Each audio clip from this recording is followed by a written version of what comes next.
Soundcheck.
Hello world.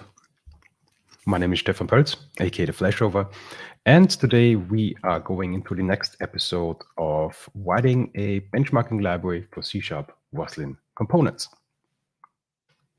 So we are today in session number 11. Last time we have finished implementing diagnostic analyzers, so benchmarking type for diagnostic analyzers, and this time we are going for a code fix provider. We will have a look at what a code fix provider is in just a second, and then we'll start implementing it. But before, I would like to also make an announcement of the next .NET Community Austria meetup, which is hosted by the .NET Devs AT. Link in the chat.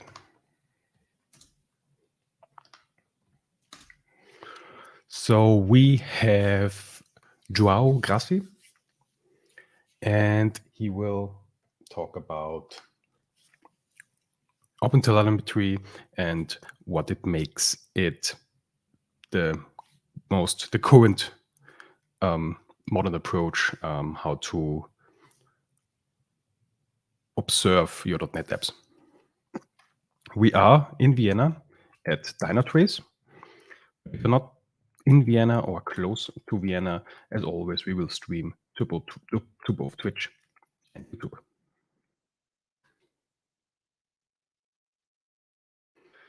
So for today's session, I will also put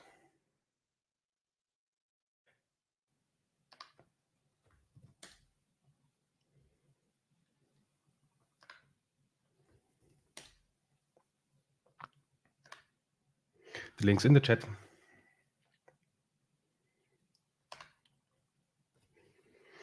We are, going to CodeFix provider. So let's jump into the solution. And perhaps let's first have a brief look what a CodeFix provider is. So in this, I go to the sample, just anywhere. Let's find a type. And here we already have a warning. The record class, my record is declared implicitly. So this is a diagnostic, a warning that I've written in my own analyzer. And this is what we basically last did when we have some code, and this may produce a diagnostic, for example, a warning, an error, an info that then shows up in the IDE or also in the command line. And if I hit Control Dot or Alt Enter, we see here now a fixer. But in wider, this little icon here indicates that this is a fixer by Roslyn. If those icon is not here, then they are fixers that wider or ReSharper provides.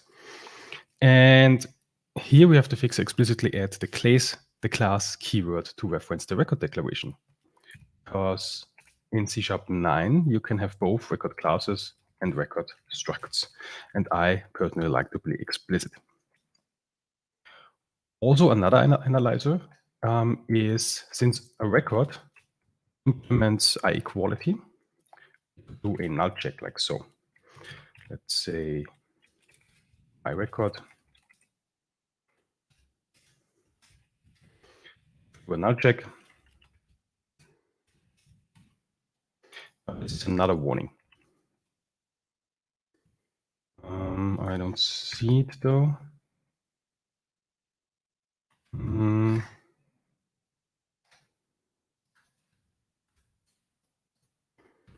Does not show up. Perhaps not sure what the issue is. Let me briefly jump to Visual Studio. I'll just go to some code.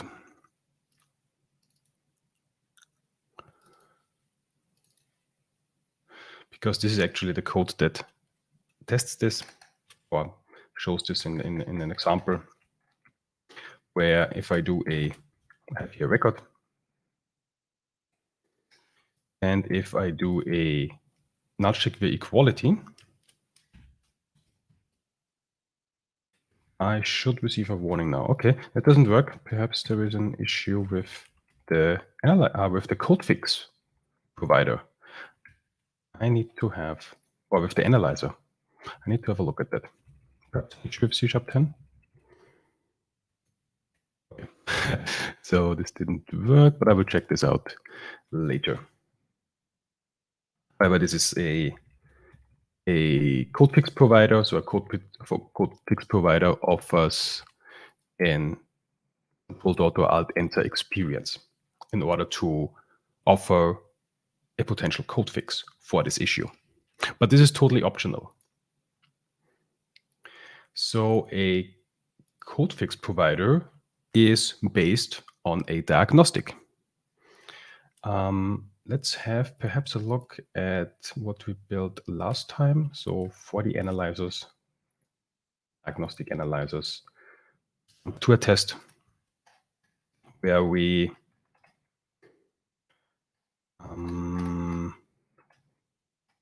some code, and we expect we have here an analyzer which comes from the example of the Roslyn SDK that let me hide that. Classes should be all uppercase. So this is like we have here 3 diagnostics, and then those 3 diagnostics. We actually have more diagnostics because we have here some additional sources and some additional text as well, and they now report on these classname which contains lowercase characters. You can also have a look at the example analyzer. This is from the example of the Roslyn SDK, mostly, where we check symbol has any lowercase character. And we will now implement the fixer for that. So for the example, let's actually use the very same example from the Roslyn SDK. So this is now, so we have the analyzer here, and here's the code fix. And this would be the code fix provider. So it has flexible diagnostic IDs, which is just a collection of strings. This is why the ID of each diagnostic should be unique. And we can also get, for an all fix provider, a batch fix is when you could apply the fix to the entire solution or to the entire project. Or per default, or to entire document, or per default only to this very line that you applied to. And here we get the syntax root, we get the diagnostic, in this syntax tree, we find that node, and then we register a code action. And this code action basically, changes the text to upper variant, but then we need to rename the symbol, and potentially not also the class declaration or the symbol, but also every usages of it. So this is why we get the entire solution, because we could apply it to the entire solution, and then have a rename symbol method via the renamer, where we pass in the solution and the original symbol and the new symbol, and then basically rename that. And our analyzer or our code fix provider now could, let's use this example as well because it's familiar. So let's get started. Let's jump to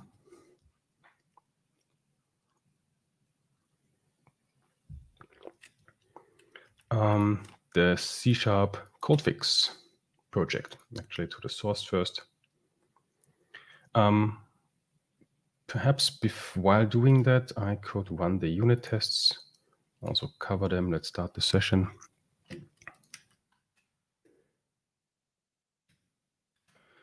And in the code fix benchmark,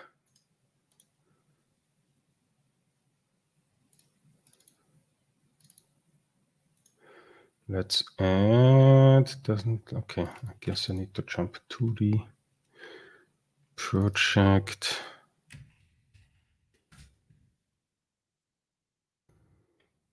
Add a directory for the namespace. C# code fix provider. Full name or only like a shorthand name? Let's check the analyzer we used. Diagnostic analyzer, so the actual full name. It's C# code fix provider.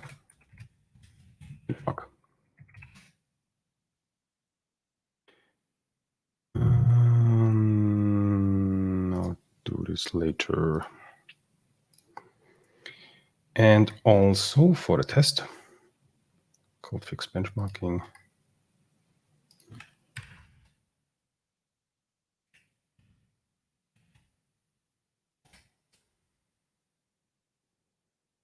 Add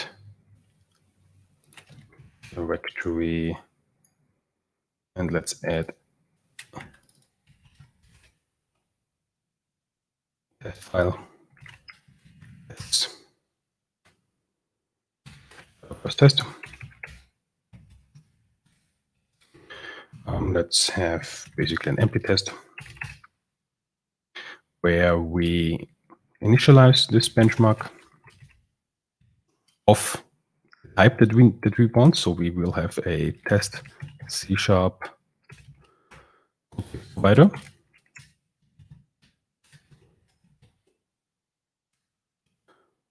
All right.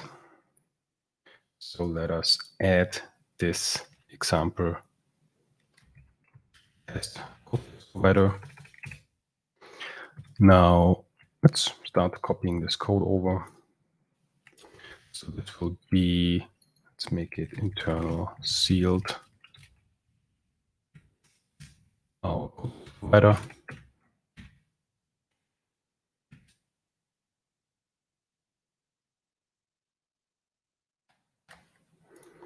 Do we reference the correct project? We should have the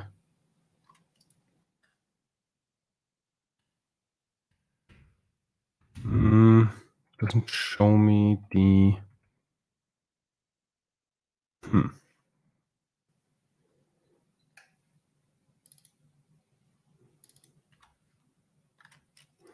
maybe if I add the project package reference directly.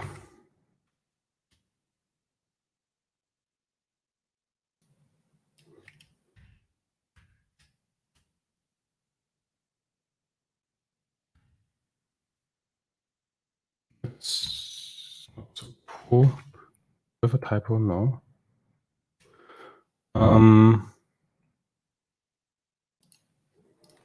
Is this the issue? No. Searching for the using. Is it in Microsoft Code Analysis Code Fixes? Let's see where this is.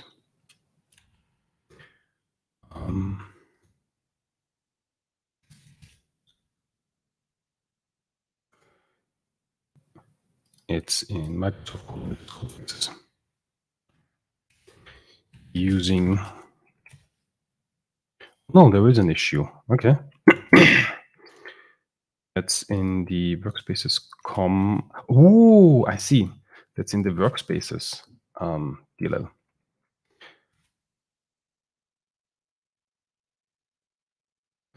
In the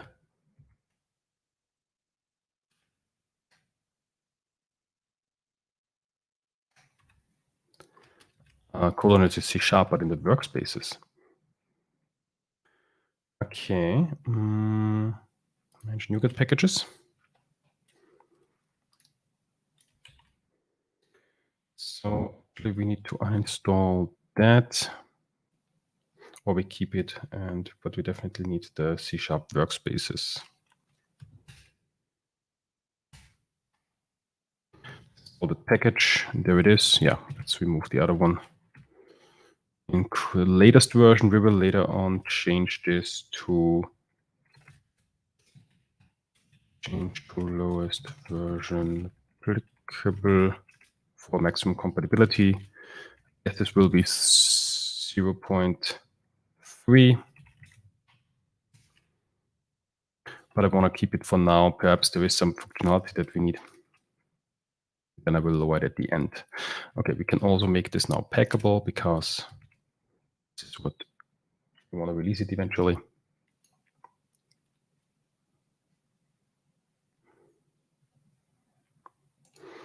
Okay, so now we should, yeah, there it is. Team members.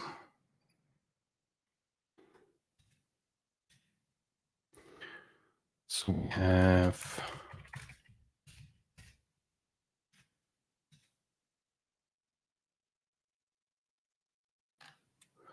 We also need the export. We would not necessarily need this because it's not really a code fixer that we register, but let's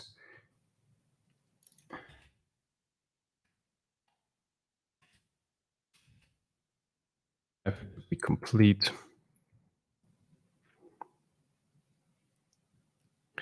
Oh, okay.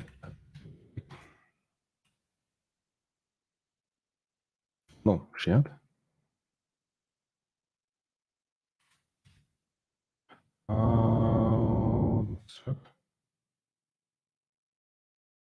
Because yes, I am in the wrong. I also need to update the.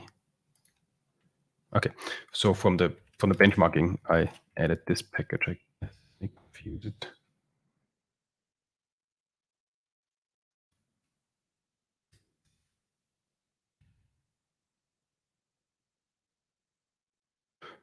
System threading tasks. This is not the one I was looking for.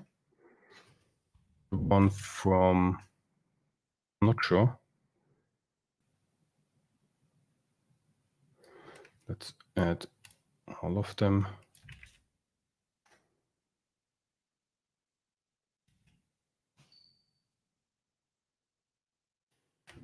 Because we do have implicit namespaces enabled, so we're going to the wrong shared here. I'm not sure where this shared actually is. So let's jump to source roslyn.io, shared attribute.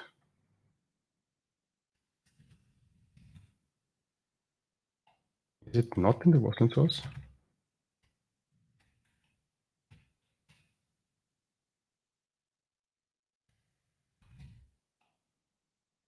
Composition. Composition. Okay.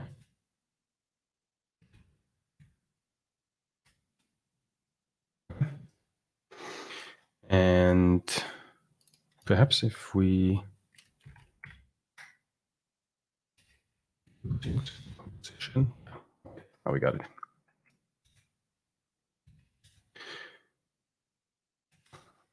That's to have the linked list for later. Okay, so the fixable diagnostic is now. So we also need the analyzer again, but we will add this in just a second. So this will be the get.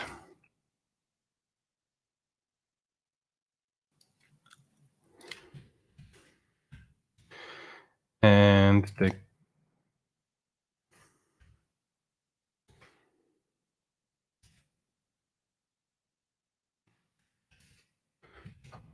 right all provider patch fixer. Oops.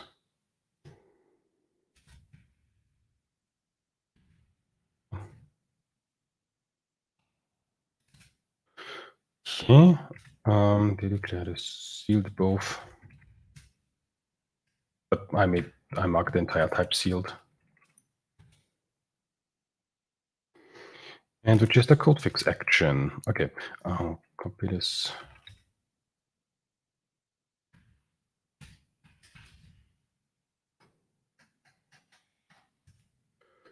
And this.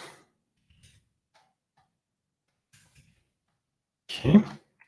We also need the diagnostic. So also add a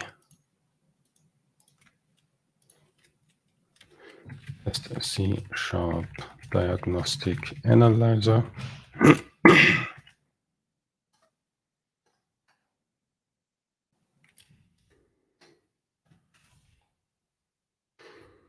Sealed.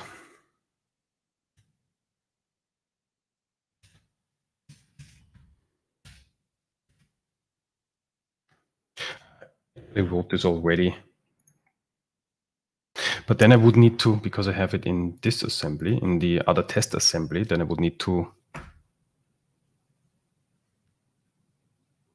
reference a test assembly from another test assembly. I don't really like that. I could have a shared net standard library, but I guess this is overkill. I just copy it.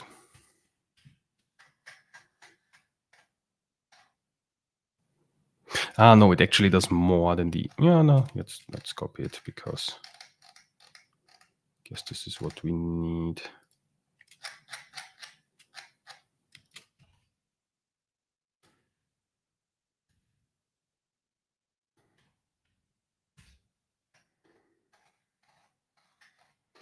And okay. Also, okay, so we can make this now internal and reference that. So because in the fixable diagnostics, we need to have the string for the ID, we're going to need this ID.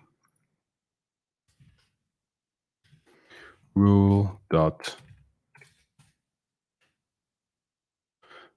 diagnostic descriptor string ID.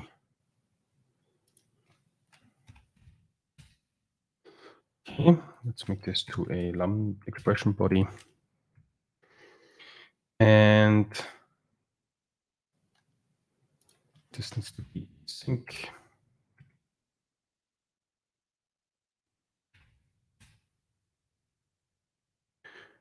It's now root. Maybe now, yeah.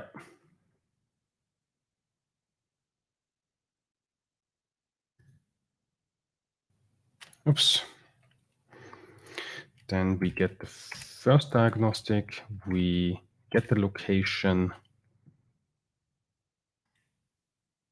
find the token. We need a title.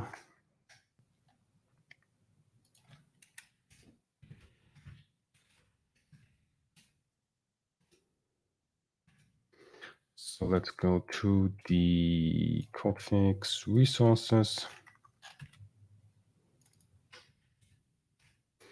CodeFix title is make uppercase.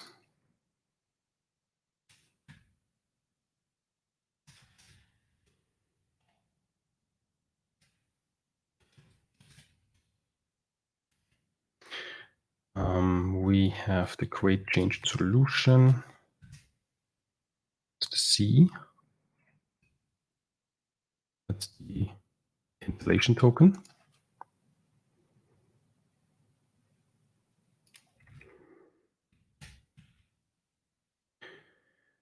We pass in the document, the declaration, and the token. Okay. And one equivalency key, which will be the name of the CodeFix title.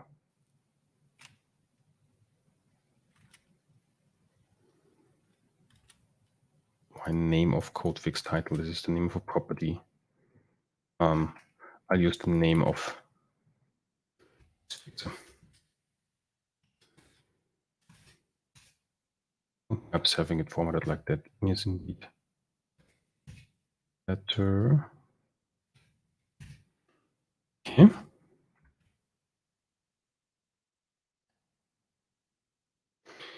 And we pass in the diagnostic. So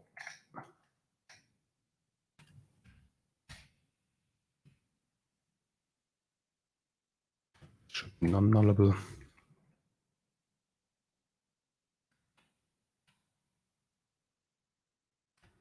Oh, why don't we have a nullable warning here? Because we access something which maybe no.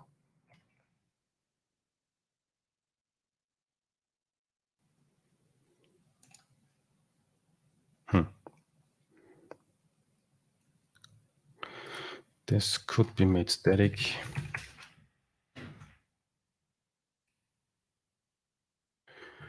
Get the identifier token. We calculate a new name. Semantic model. Figure it false. We that symbol. Semantic model maybe null. Something is wrong with the warning here, a nullable warning. Not sure what's up with the nullable warnings. Then we get the solution options, and then we create a new solution with the rename symbol async. This method is obsolete.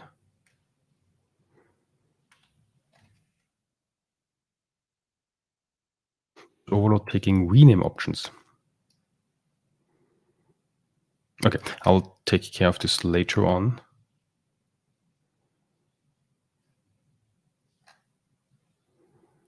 Symbol rename options.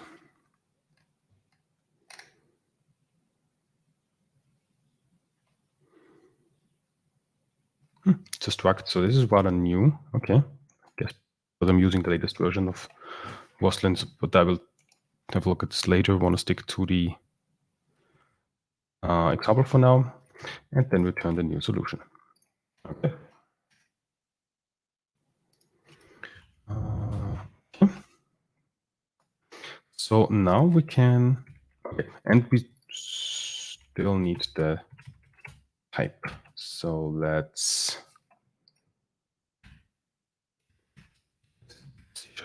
provider. We need this.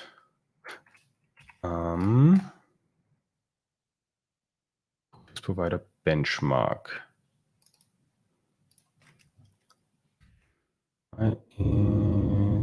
Well, let's add the, do you have the dependency already? Do, so it should actually find it. Let's have somewhere a generic, I guess. So we will have a DT of code fix provider, where T code fix provider is code fix.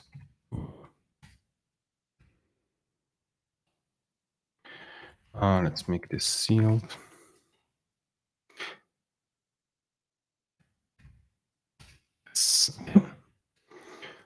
And now we have, as always, the triplet, the initialize, invoke, there's some init, which is called once. This is the actual benchmark many times. And we have the inspection, basically also called once in general, as in an actual benchmarking scenario. Let's create these methods. Public void initialize.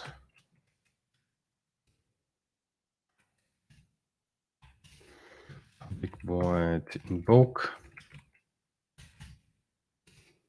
Public void.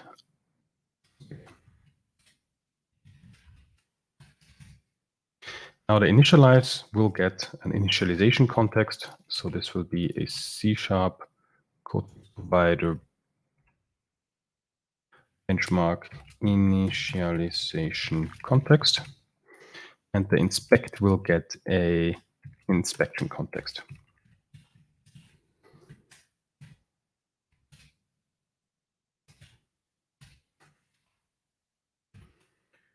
Type.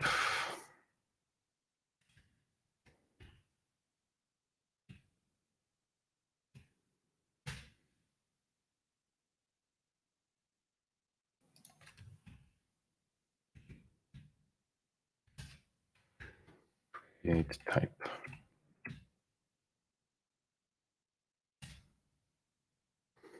Okay, here it is. Let's seal them both, and I will what the contexts are for the analyzer, because I would say they will be quite similar. I will actually do some copy paste. Thought about it if I should make some common base class already, but I'll do that once we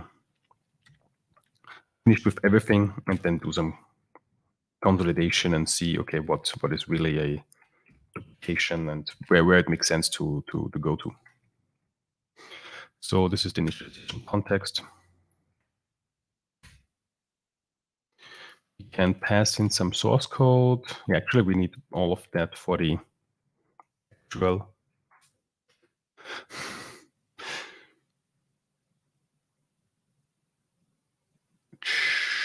analyzer.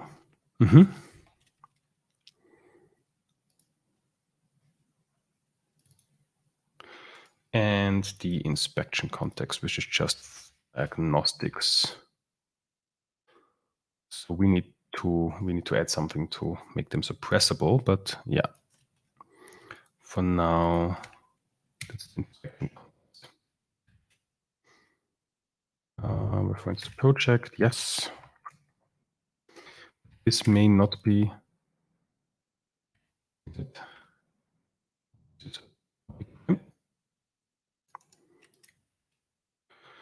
So that's great. Okay.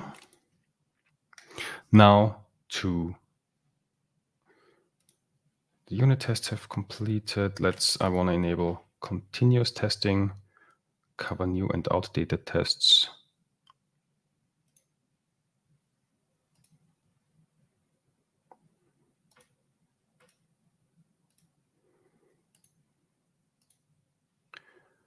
Whenever I save. Okay. So we need to fix the test. They will now get initialization context and a context. Okay. And now let's have a look at the tests.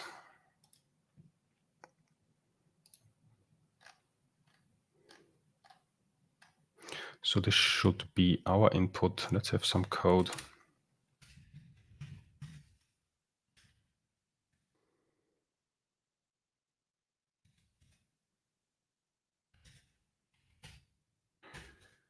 And grab the code.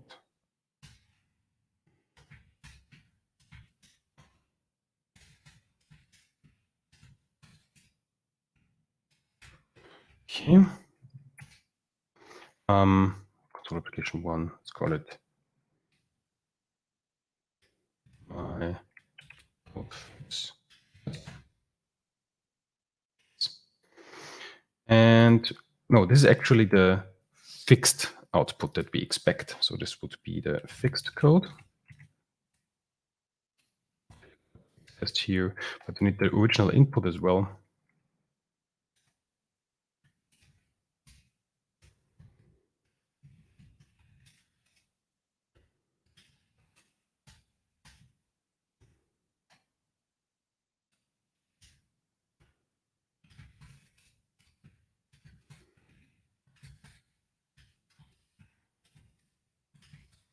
And this is also my code fix test.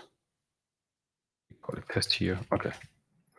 And for the initialization context, this will be the input. And for the inspection context, we expect now one diagnostic to be suppressed. This would be an ad hoc diagnostic at position 0. That's this markup location here. And it should be suppressed, but let's see how this works later. Yeah. Tests are running automatically when saving.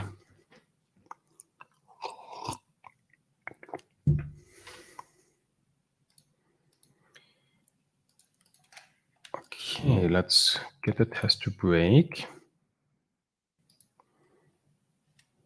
actually I would expect it to break. This shouldn't pass actually, because I'm expecting some diagnostic. Nothing is happening. Let's go to the initialize. Now for the implementation, because I did this already in a different project of mine, so I would jump to that project. This is now in Visual Studio, so that I show, okay, this is not the benchmarking project, but an actual analyzer project. And I did here the benchmarking of a code fix already. And this looks quite similar with the other types that we did, because yeah, this is what I built previously, and then thought, okay, this could be a separate library. So we have a code fix benchmark, which, okay, we also need to pass in a diagnostic analyzer. So that's not provider, that's provider. And we also have a T of diagnostic analyzer, where the T of diagnostic analyzer is a diagnostic analyzer.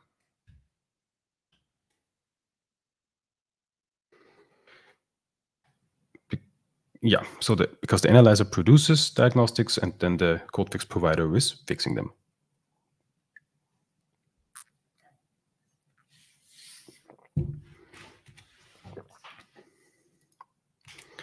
So we will need not read only. I'll have those two properties.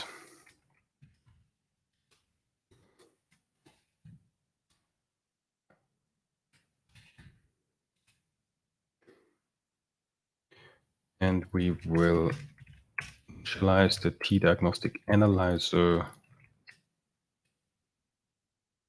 and the T code fix provider. So they need to have a parameterless constructor that we can invoke.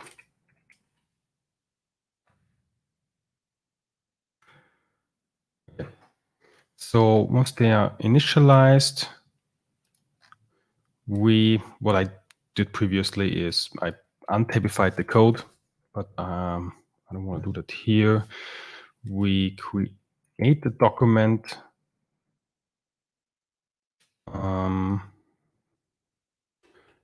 Compilation. Okay, and this is what we do with the other code. So we do the with analyzers and then get the diagnostics. So we have a collection of diagnostics, then feed in here. Okay, so let's actually jump to the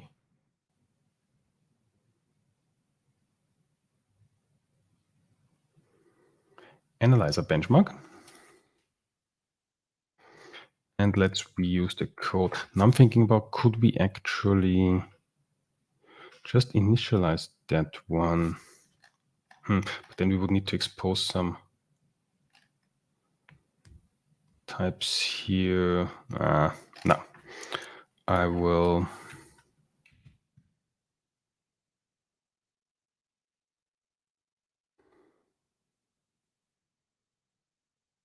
I would need some tests first, but let's see. Let's do the config later. Compilation. That's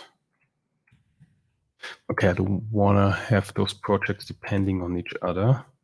I will copy this over for now, but we'll definitely later.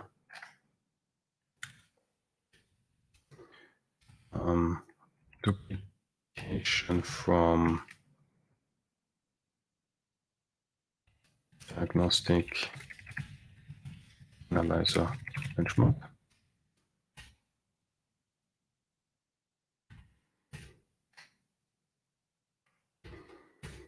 Oops.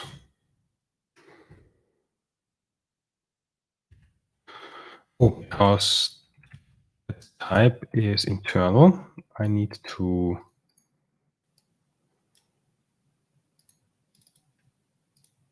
expose that one to the code fix assembly as well.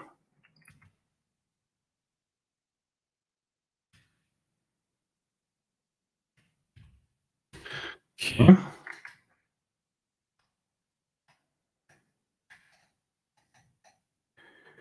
That's now the code fix provider installation context.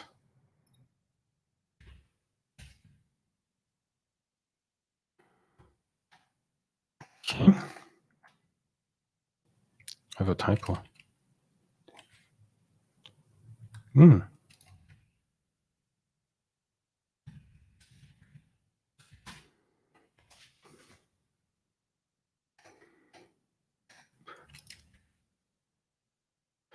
And okay. Let's look at the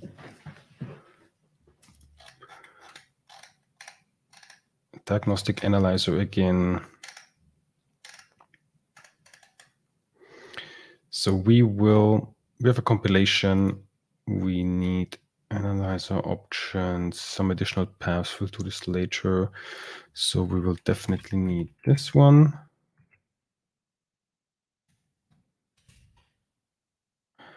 And the diagnostic result. This one is important.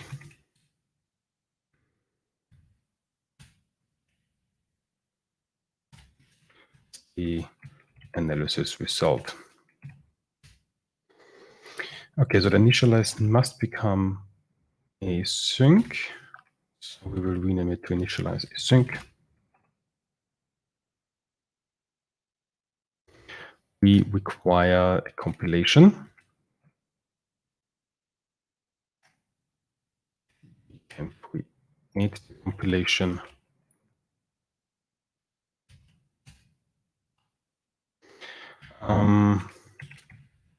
Let's have for now here local. We need locations. Oops, I'm also always jumping to the wrong solution. So I want to keep this quite similar to the analyzer benchmark because the upload is the same. I'm also thinking if there should be a solution without the diagnostic analyzer. But there's some other way to diagnostic analyzer to like provoke some diagnostics differently. So we could test the code fix provider individually. But yeah, I actually want to then have also a version of this type with only one T, which is a code fix provider.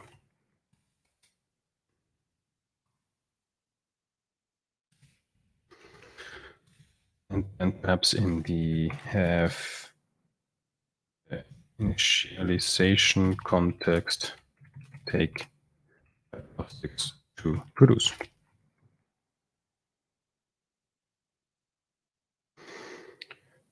Okay. So we need locations.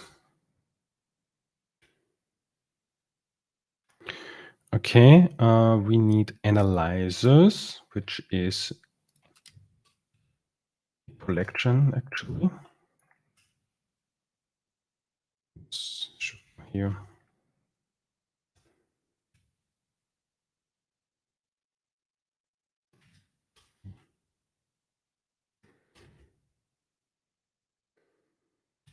Analyzer.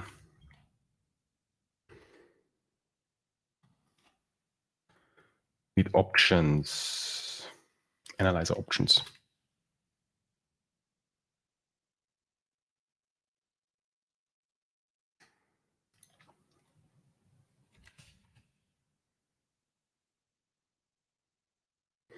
We create them here. No, where are they? Here.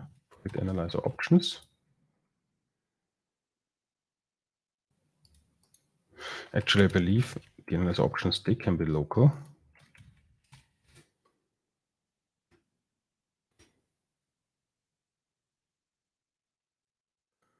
We need to create analyzer options method.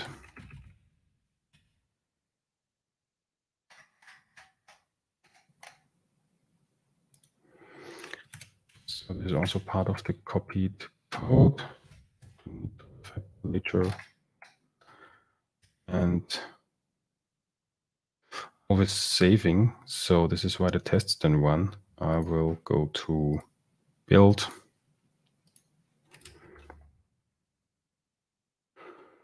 Okay. What else do we need? Options provider. Okay.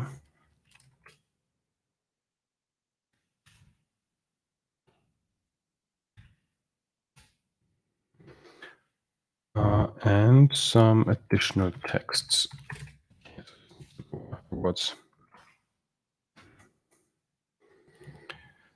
And then we have the analysis result, but this one we need to keep because they contain the diagnostics.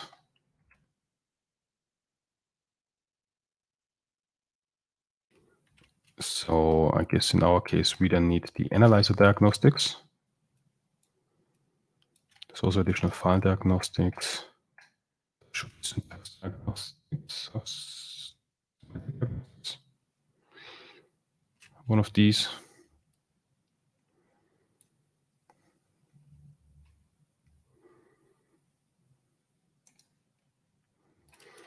So let's store that in a field.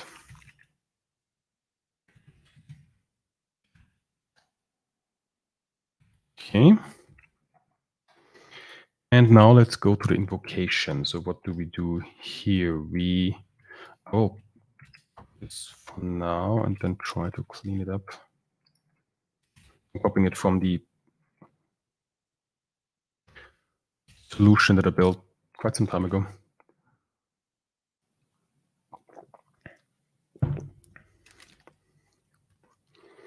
We create a builder with code actions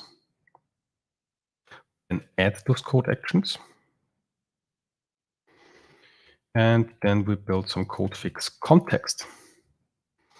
Code fix context has a document, a diagnostic,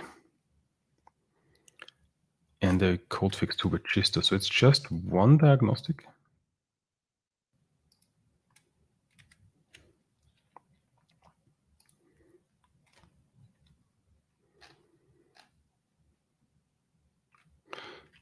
One single diagnostic. Would that mean we need to create one code fix context per diagnostic if we have multiple?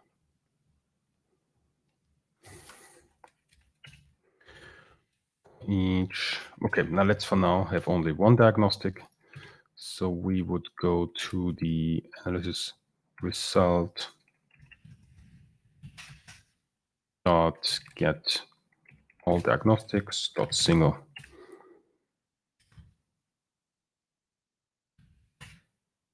Okay, and we need a document. Guess we can get the document from the compilation. Hope.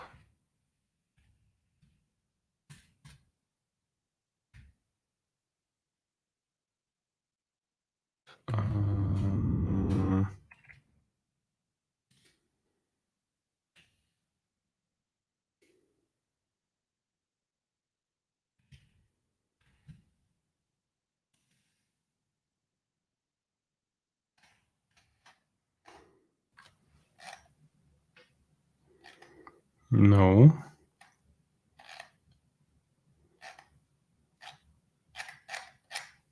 Okay, the document doesn't have the original, the compilation doesn't have the original documents anymore.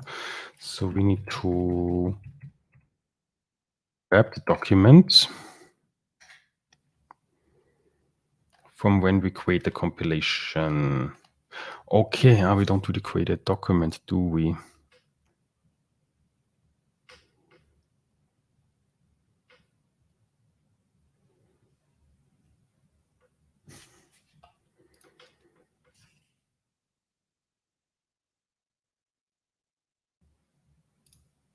Perhaps we need a different way how to create a...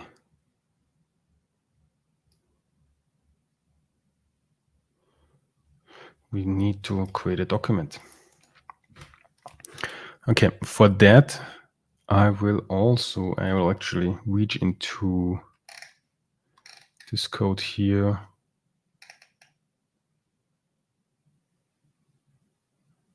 I'm wondering if we can... No, the compilation, of course, doesn't have the original document anymore.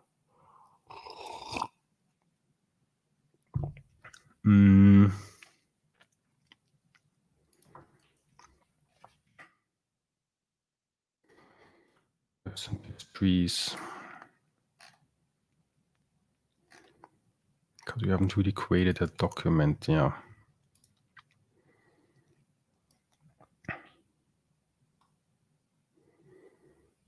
Okay, I guess I need to create this differently.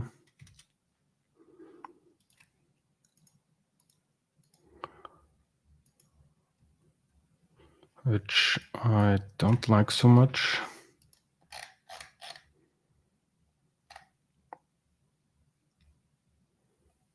Compilation. Perhaps there's another overload code fix, which is the code fix async. Gets a code fix context. We registered that with the provider actually. So I guess we should only do this once, but I will move code around later.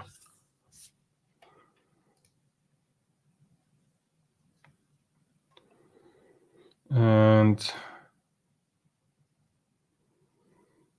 then we invoke the actions to get the diagnostic. Okay. Operation.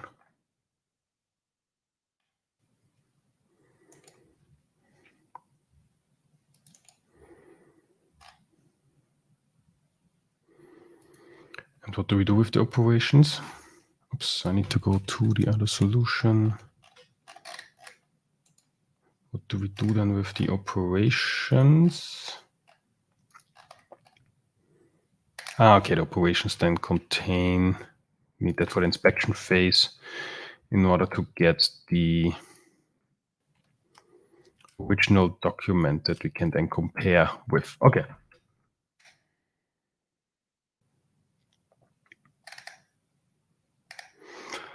So we need to create the document differently. We actually need a document.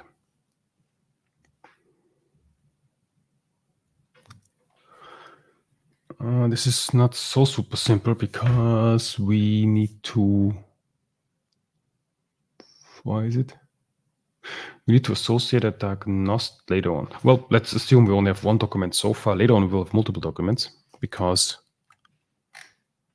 for the test, we could also have additional sources and have some more text. This would then, if we only assume one document, this would fail, but this is then for later on to fix.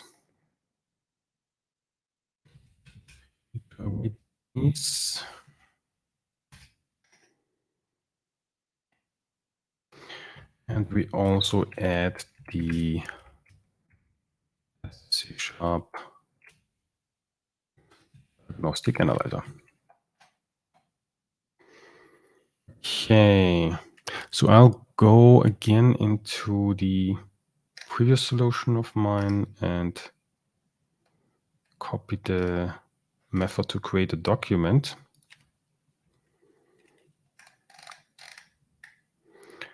I'll grab all of it here actually, and then remove what we don't need later.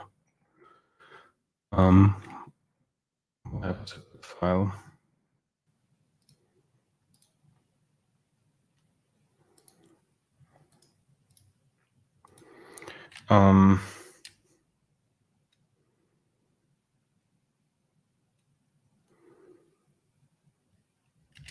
Very internal.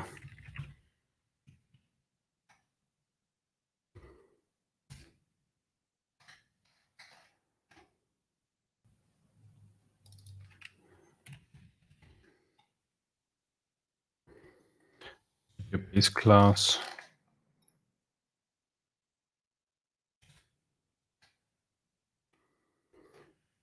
To remove what is not needed. Okay, so we do need to create a document.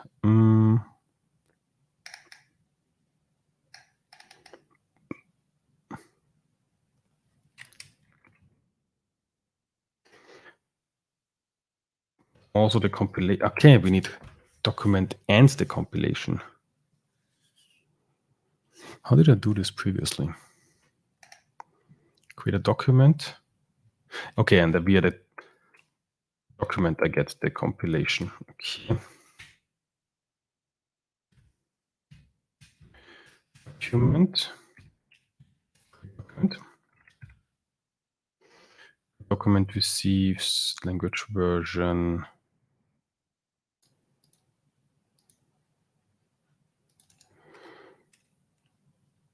Oops, I closed the wrong file. We do have in the context dot house options. But that's the language version.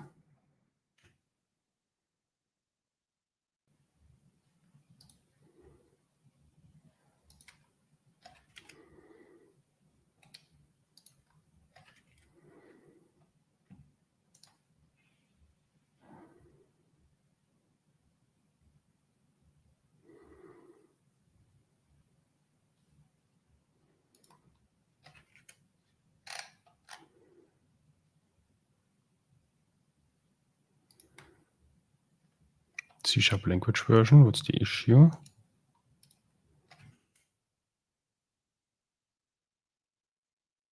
Same type.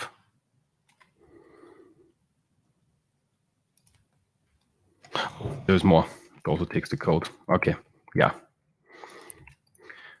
Context.source. So it's the code language version. And we have a document, and from this document, okay, now we need a way to figure out how we get the additional texts. But let's take care of additional texts later. Additional texts make sense for fixes. Do additional texts make sense for fixes? We'll have a look at this, I guess, the next stream. And we need to get the locations somehow, okay? That we need. So we can now ask the document, get the project. Project has compilation. Cancel.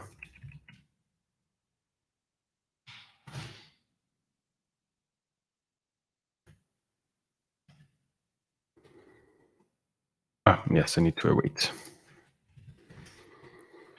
Okay, yeah, because we need additional options for the analyzer options. Perhaps they don't make sense. So for now, we'll do a immutable array empty.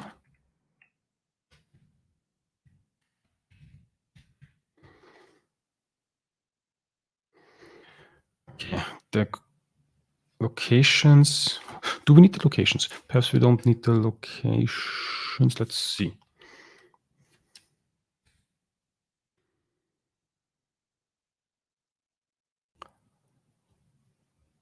Okay.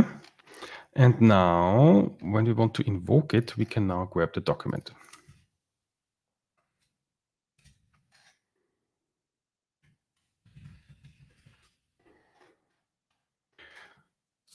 So we have a code action. No?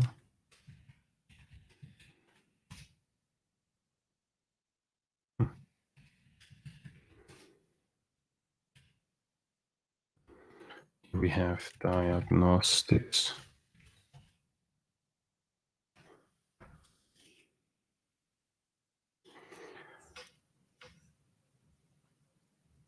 Okay, so the operations. We need operations. An immutable array.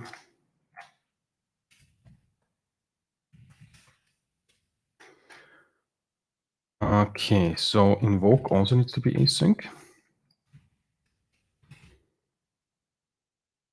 So we need to await this one here as well. Almost there, and now let's come to the inspection. I'll also just grab all of this and let's see how we can use that. I don't do any unpublication. Do we need simplifier and the formatter? I will comment them out for now. We do have the document, so we need the changed document. Okay. So inspect also becomes async now.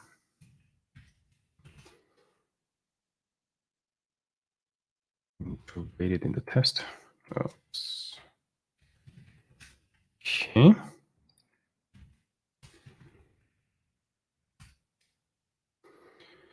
And we have some expected text that's in the context.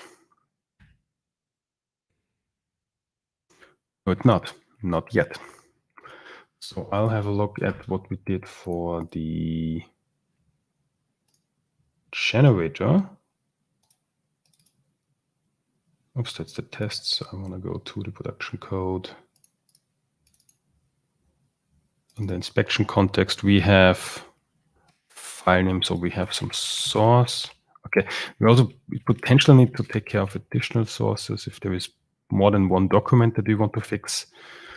But let's have a look at this later. Okay, so this is to do. Here we don't really have hint name, we just have a source that we want to fix. So we get the source, okay.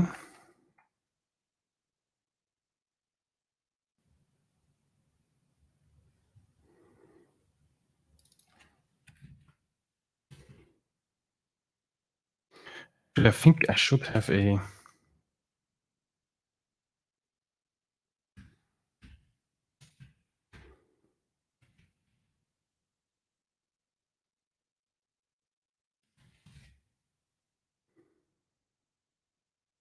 code for that already, how to compare sources. Inspector. This would compare a syntax tree. Okay, let's leave it at like that.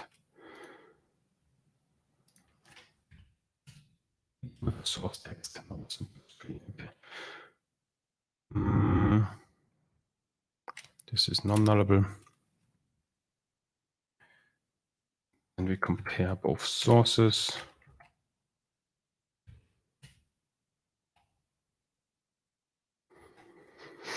And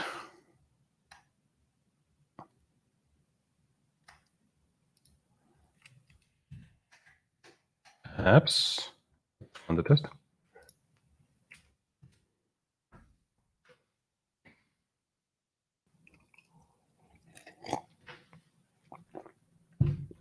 Okay, quite some warnings.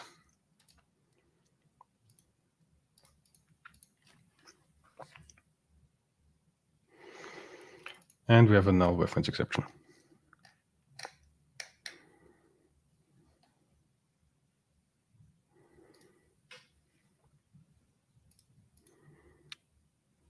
Oh, I didn't set the source. Okay, so we definitely need some source. Okay.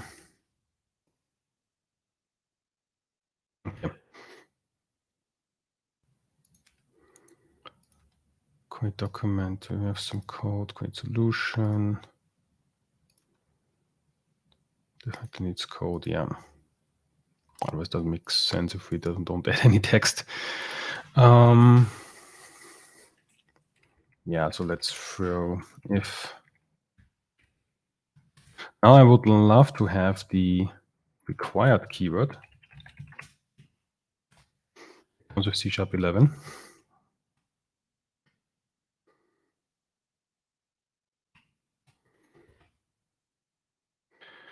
Here we need to do an if,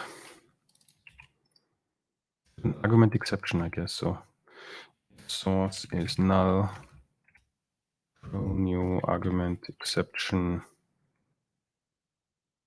The argument null exception because it's not the entire argument which is null, but the argument is invalid.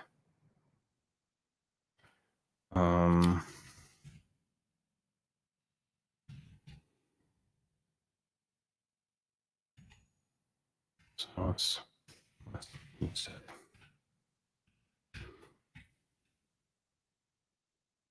We'll put set it to string.empty per default, so it's at least always initialized. And if they do set it per null, they should get a nullable warning because we declared it as non-nullable. I guess this is the next best thing. Okay.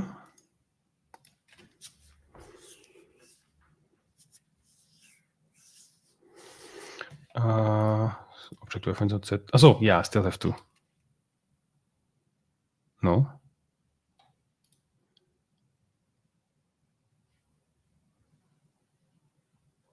Ooh, parse options. Okay.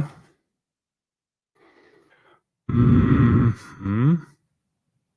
Well, if we don't have parse options, if the parse options are, we don't get a nullable warning here when we dereference this. At least the editor doesn't display it. Perhaps it's there. If the parse options language version dot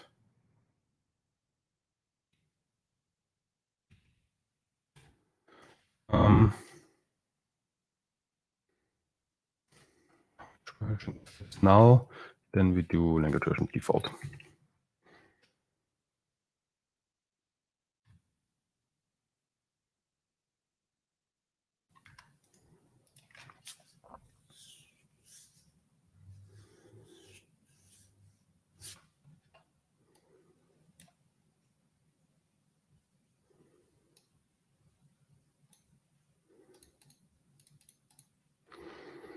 Inner operation exception. Okay, we don't find now the sequence contains no elements.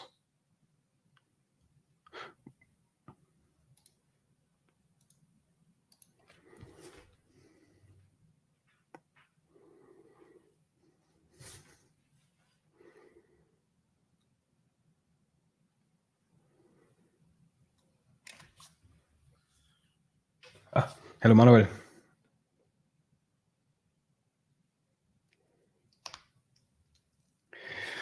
Great that you're there. Sorry, I see your message just now. Have you ever thought about showing my keyboard shortcuts on stream? You already suggested to me this once quite some time ago on a different channel. I'll note it and have a look at it. If this is, do you know a tool which does that? Which displays the shortcuts? Perhaps Zoom it can do that already, or maybe there's a power toy for that.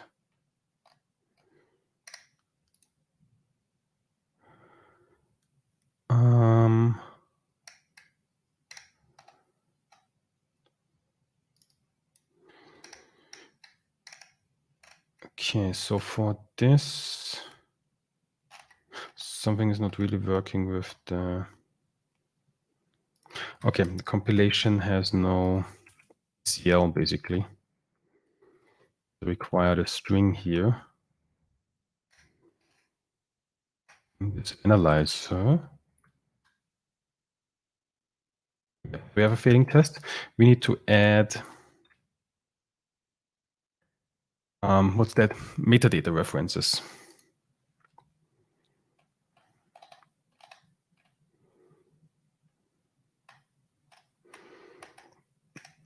Where would we add them to? Here, project, and we add a metadata reference.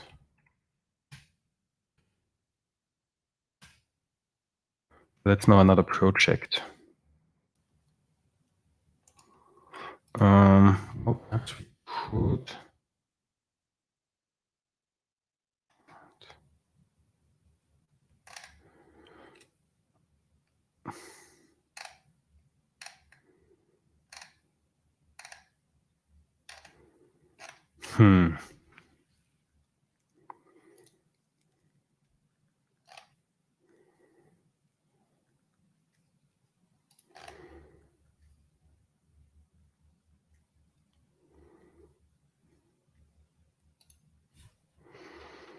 I don't think we can add them to the compilation options, can we? Metadata reference with solver. I haven't added metadata references, obviously, here.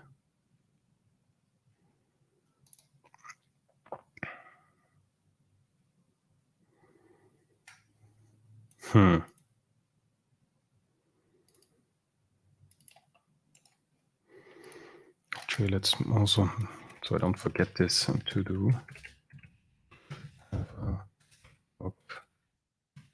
tools which show keyboard shortcuts.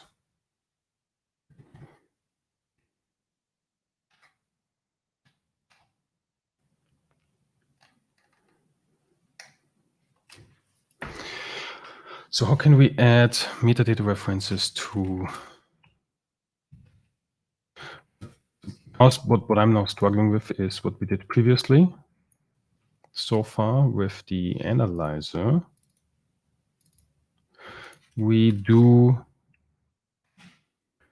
create a compilation via the C# compilation.create. It takes a collection of references, metadata references. We can create. And I was hoping so we either do a default or so we can either pass them or we create some default, which basically is the BCL. I'm now wondering how we could do the very same.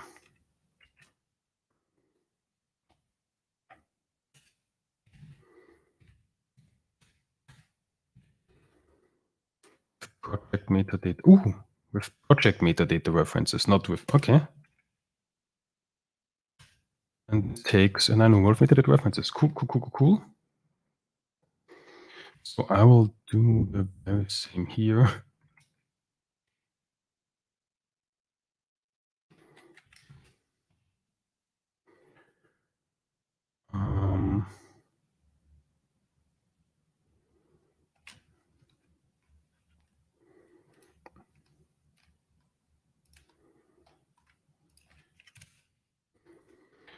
We need to test them. Okay, I'll later on. For now, let's just create them. So be in system metadata references. Also takes a project ID. Okay. An extension on this is then an extension on the method on the solution, isn't it? Not on the project. Okay. Cool. So now the string should be available. And this test should not pass.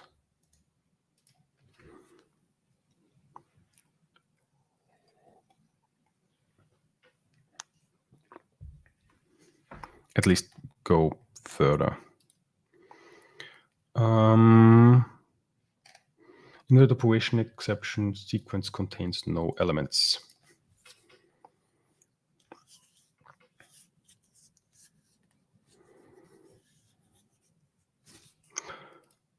So no diagnostics are produced.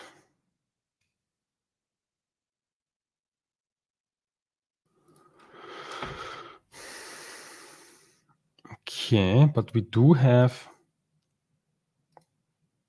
in our test, we do have a type name. I'm not sanitizing the string, am I? I need to sanitize the string actually, but then we should get a totally different diagnostic because this is not valid C# code. I would need to extract the diagnostic out of that. Perhaps I will actually remove that for now.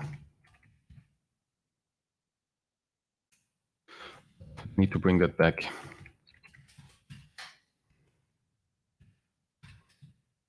Okay, code fixes are more complicated than I thought.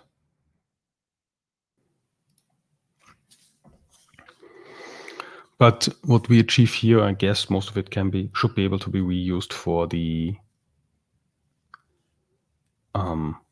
refactoring provider then.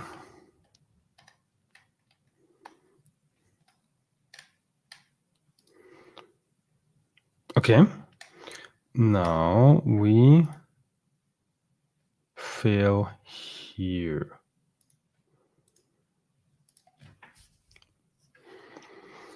We have no, oops. Sequence contains no elements. Okay. So we do have operations. We may have no operations, or at least no of the apply changes operation. There is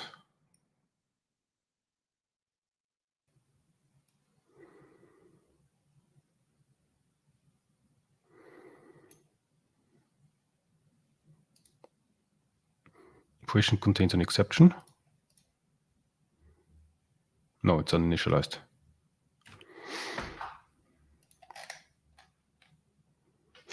Oh, yes. No. Okay. Yeah. We assign the operations here. Spot this in a local variable and not in the member.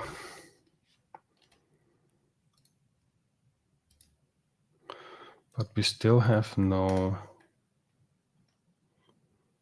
This it shouldn't be uninitialized anymore. It may be empty. No, it's still uninitialized.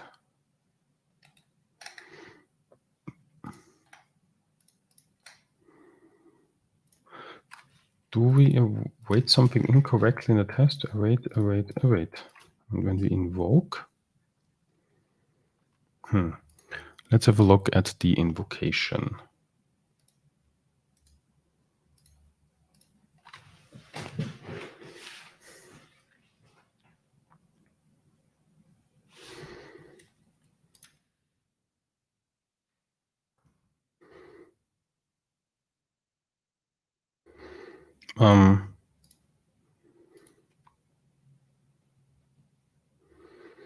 I didn't mean to jump into.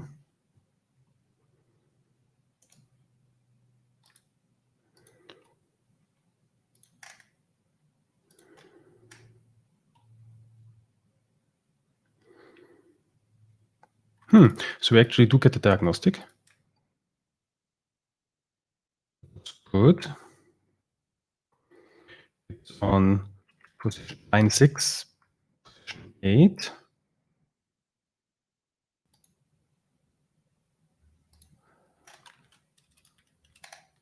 So we are on line 1, 2, 3, 4, 5, 6. Line 6, position 1, 2, 3, 4, 5, 6, 7, 8. Yeah, that looks good.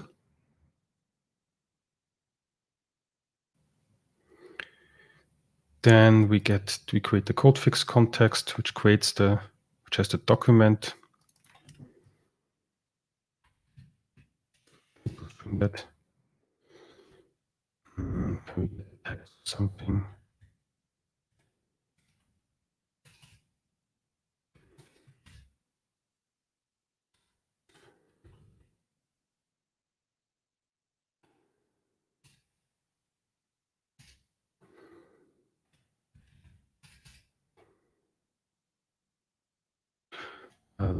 Not string.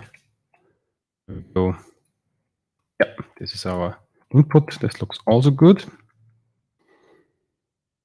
Then we choose some code fix where we then receive the actions. Okay, and we choose the code fix is sync, so the actions should not be empty, and they are not. One action in our builder. Okay, because and then from this that's just a builder. We never to array it.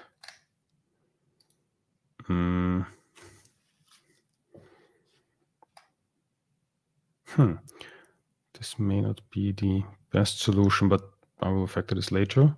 But we do get the code action. If here the make uppercase from our title, it looks all right.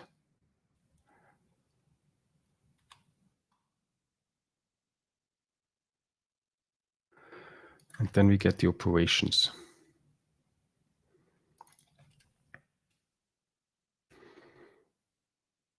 and apply changes operation. Okay, so we go for apply changes operation.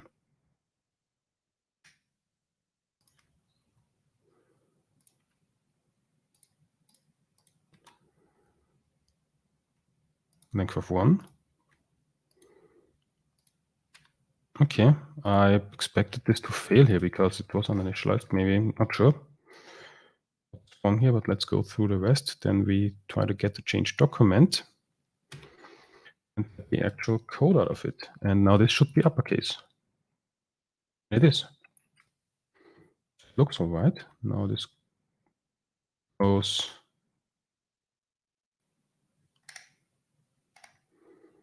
Yes, okay, I didn't pass any code. So we now get the fitting test that it says unexpected result. I should actually use the differ here. Just print out the code. Inspector, inspect this.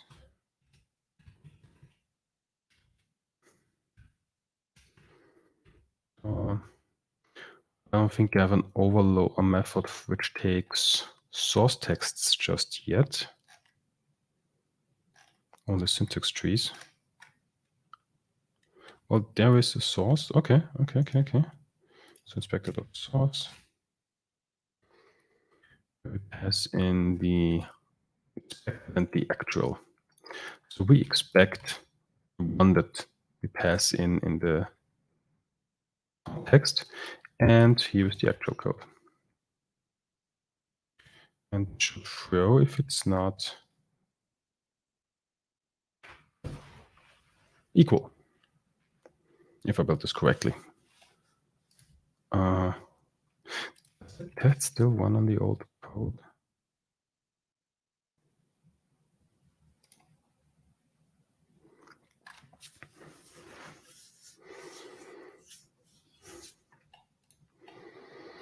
Value cannot be null. Okay, so we also need to check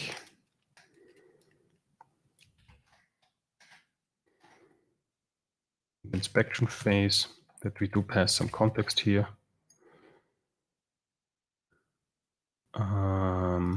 So yeah, we expect some fixed source. Perhaps let's rename this into fixed source.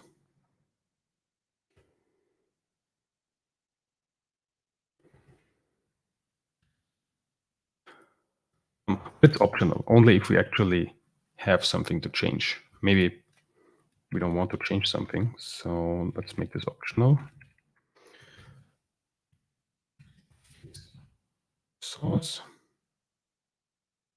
The rename doesn't try.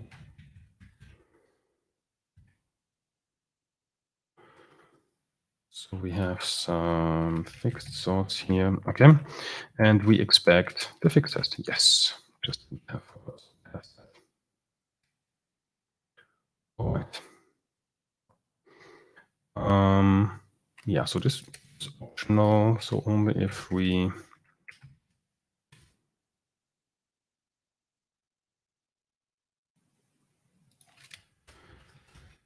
expect some code that has is not null source. Okay. So let's perhaps in the test make a typo.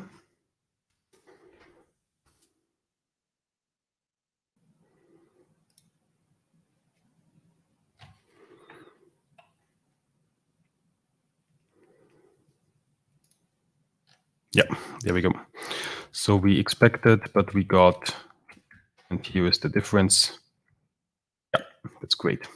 Okay, so yes. No, we just checked for the fixed. Oh no, that's it, isn't it?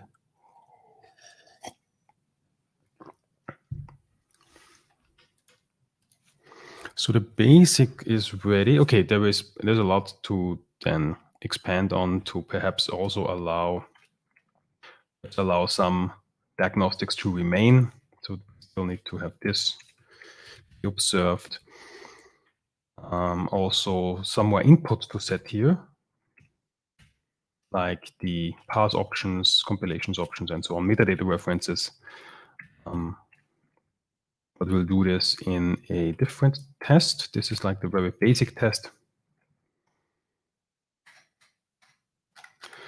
So we have a to-do add test with a test that sets all properties of, uses all properties of both contexts. I guess we have a look at the time, have a look at this then in the next session. In this session, we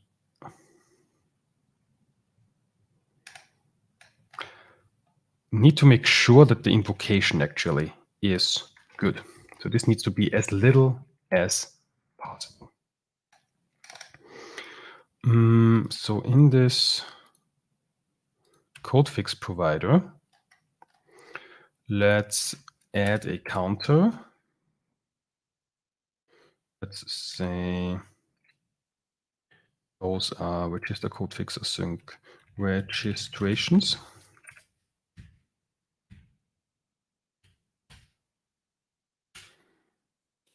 Let's make this a property.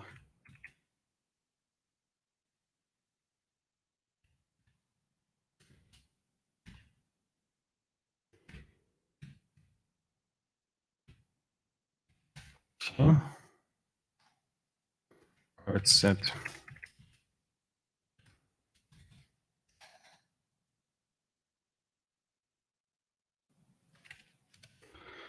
And we have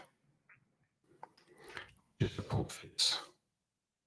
So this will be code actions that we create. I call this invocations.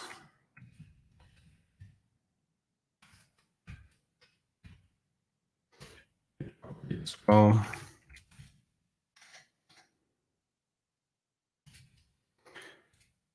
Private set.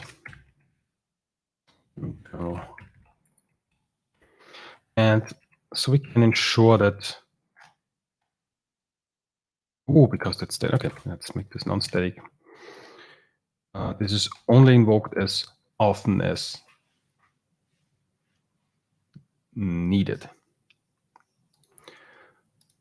And then we can juggle around with some code that the invocation phase has as little code as possible, because it should only do applying the code fix, nothing else. It basically should only invoke this code as much as possible, because, or is it the registry? Well, this is registration. Okay, now I'm not sure. I think this also needs to be called, because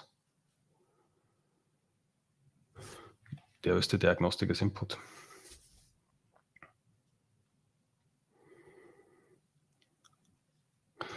And we do have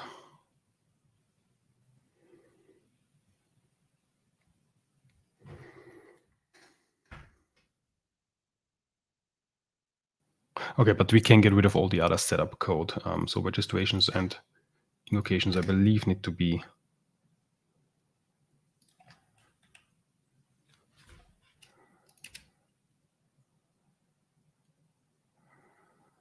find token of type first.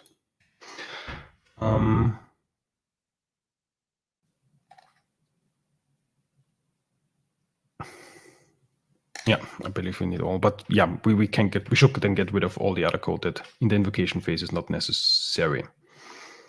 So let's go to the tests and let's add it to this test that we expect. Okay, we need to make this. We need to get a provider.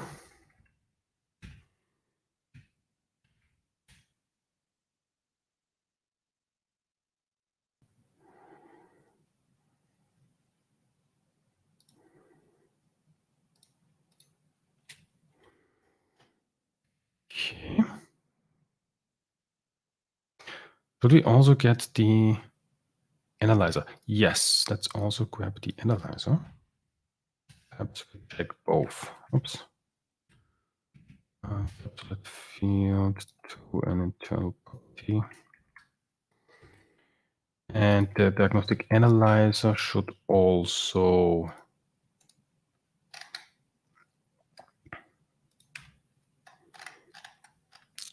okay, we do have to, because we copied it, we have the executions and we have the invoke initializations. Okay, so what would we expect? We would expect the initially we have from the benchmark the analyzer dot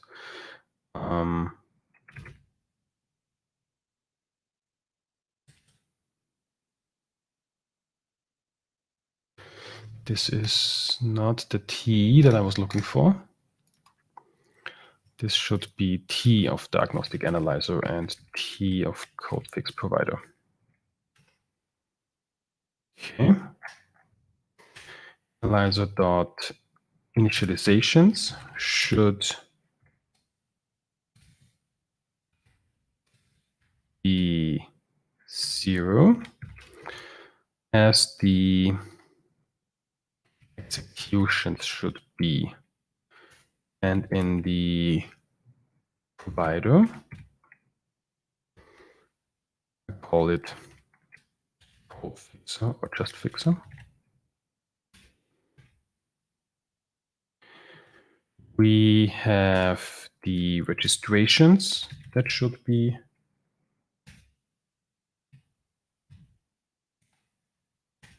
zero, and also the invocations.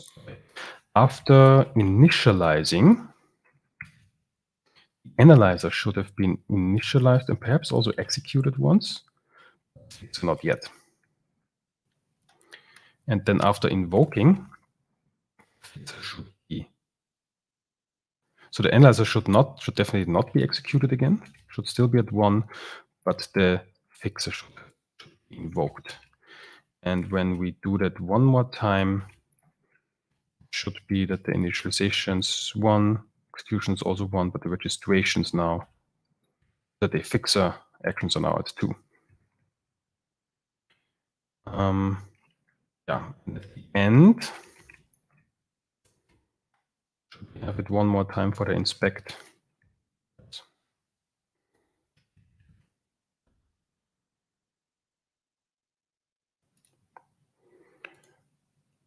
Okay.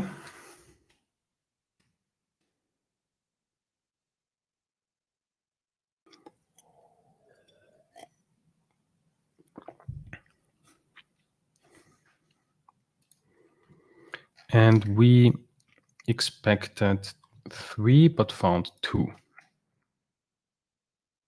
This already looks all right. Okay. Let's try to remove some code from the invocation.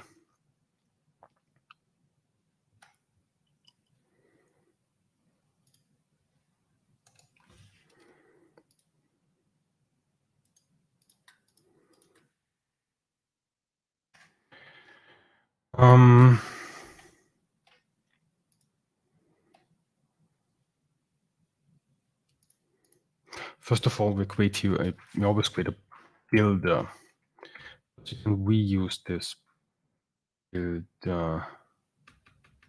But also, does it really need to be a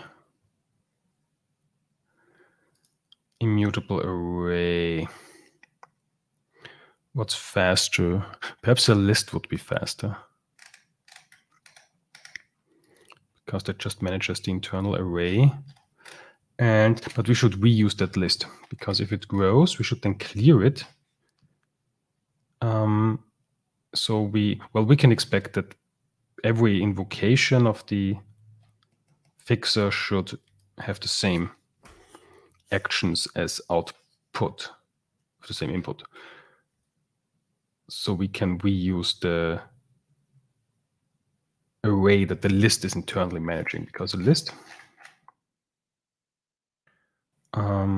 those are code actions. List internally manages an array or webs an array, which grows. So I think initially, if we say private list code actions, initially it has empty size, but with the first add, I think it then expands to 4, and then it increases by 2. Not by 2 elements, but multiplied by 2.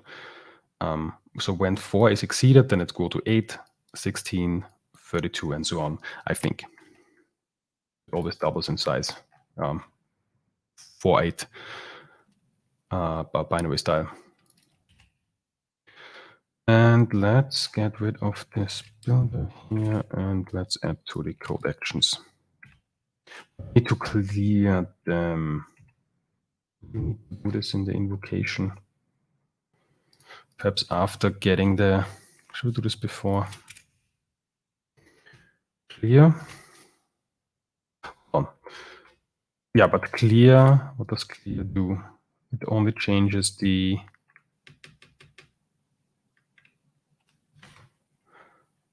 it doesn't, does it initialize, does it reset the array actually? Oh, actually, it must just clear. That's the linked list.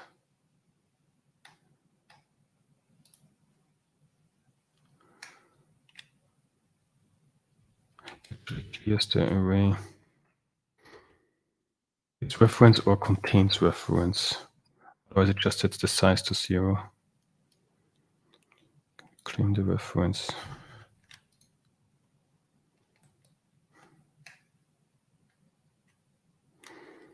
So perhaps an immutable array builder is the correct type.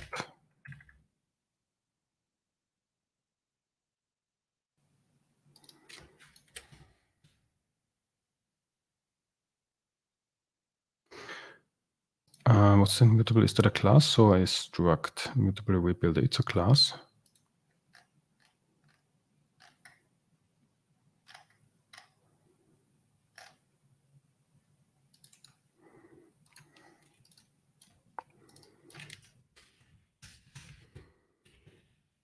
So it's immutable array dot create builder.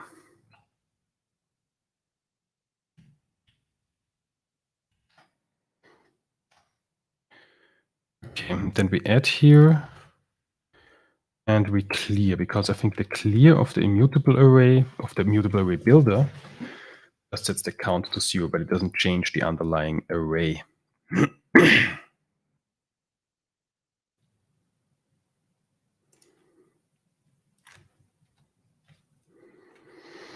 Okay.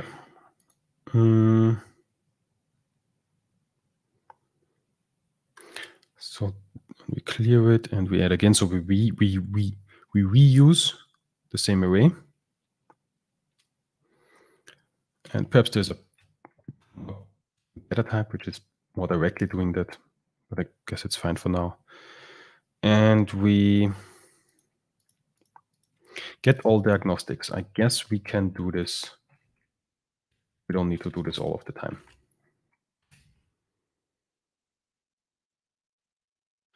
Single here, so this should definitely be later on to do more. There may be more than one diagnostic. I guess we don't need the analysis result. Restore the diagnostic.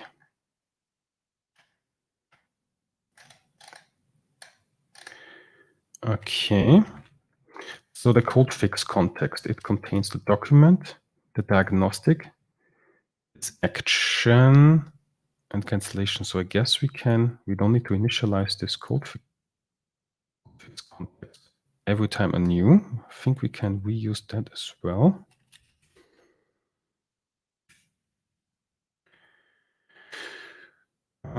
So we need to make this a method.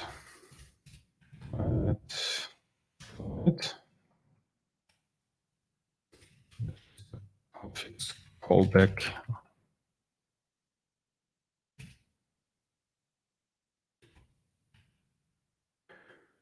And we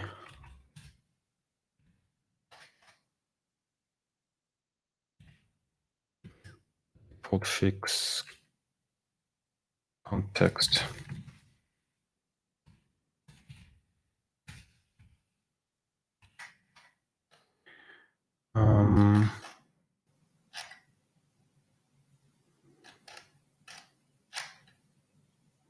Because I have context twice, yes. So this would be the hold fix context. Okay. And then for the invocation, we just clear every time. Setting an integer count to 0. That's all right.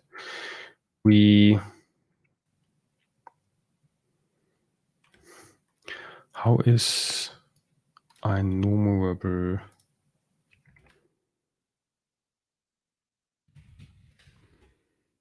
implemented?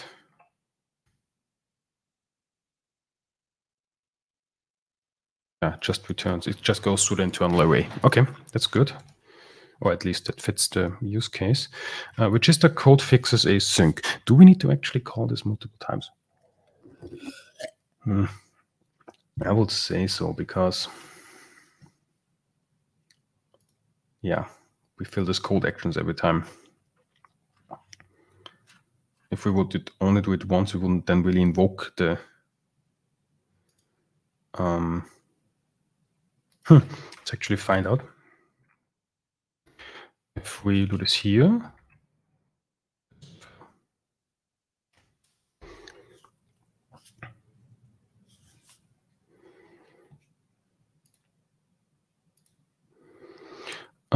but found one. Yeah, we actually invoke it already. Yeah. Okay. So we do clear, we do register, then we get the code action, we get the operations. Perhaps do we need that?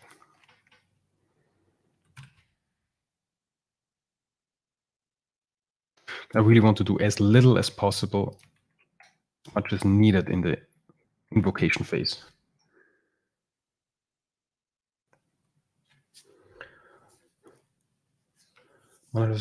Manuel has responded. I don't know any specific. Wait, can I show this entire thing?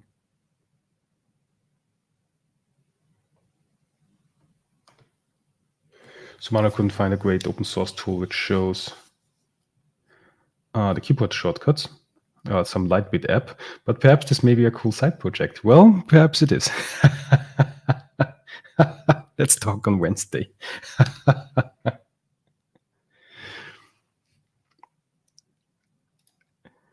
The test fails because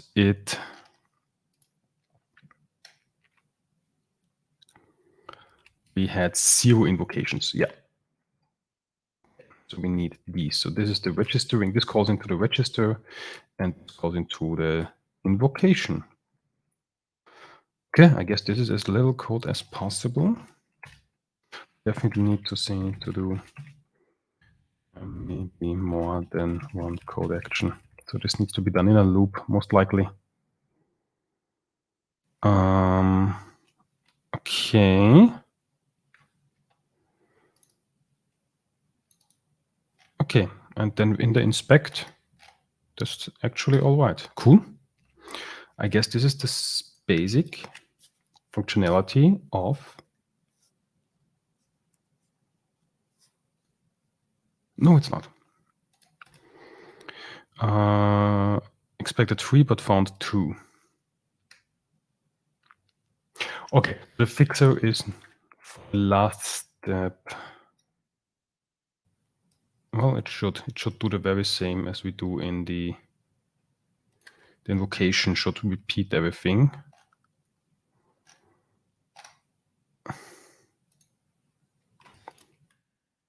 other than inspection. So we should, okay, we only grab the operations. I will actually discard the operations.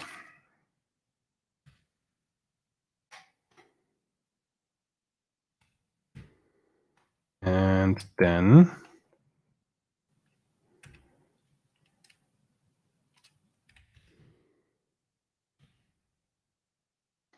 for the last inspection, one more time.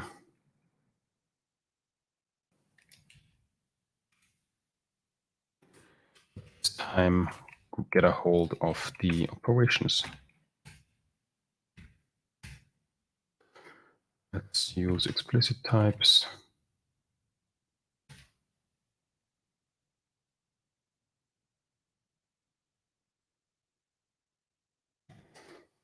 Maybe null, okay.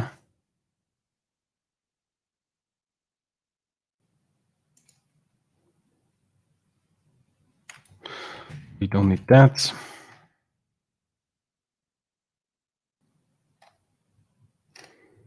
And clear up the duplication, but this is then for the next stream. We have a couple of minutes left. Let's see if this has to.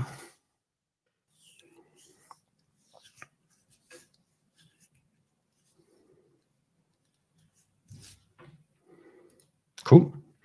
Let's start with a test then for the next session. No, I still have this open that we actually, I think this would be cool. It would also be cool to have a type which only takes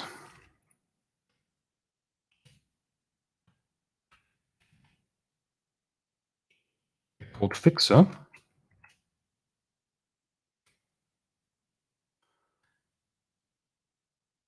But not an analyzer.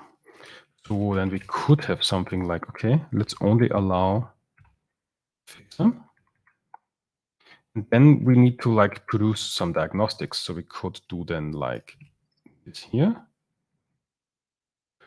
And say in the initialization, something like diagnostics.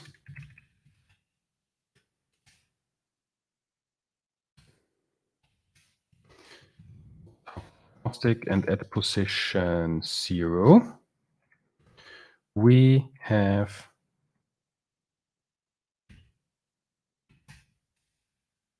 a diagnostic with the ID with the same ID. That's the test. Analyzer.rule ID and category and so on and so forth. But I should have an overload also of talk diagnostic, which takes inherits everything from this rule descriptor. So nice. Okay, so we would need to support something like this.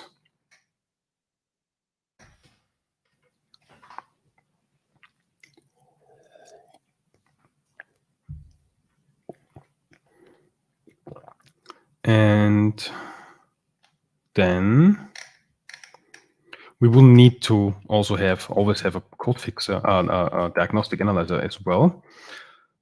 We have like our own diagnostic analyzer, which produces now exactly this rule that we give in here at that location. So we're independent of the implementation of this analyzer. But as a shortcut, if we to have both would be great. So it turns out the code fixer will be the most, or maybe the most complex of all, at least from a benchmarking point of view. Should be a separate test. That's a moment for now, so I don't forget. Then we could have something like this, yeah. And yeah.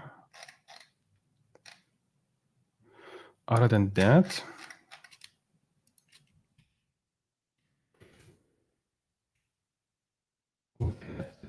later on as well. Other than that, okay, so we got the basic thing running. Let's check one more time. And I guess for the last couple of minutes, let's add an example. So this is just one more test. And oops, sequence contains no elements. I changed something.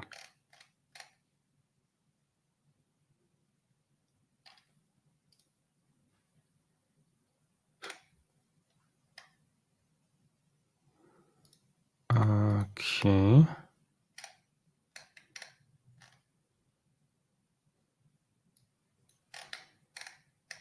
Oh, okay. This text isn't valid. Anyway, this should roll somewhere different because I don't take care of locations. We will get that ready. We actually have this location-based thing. Then we will also support locations. I guess this will be just a factory method. Looks something like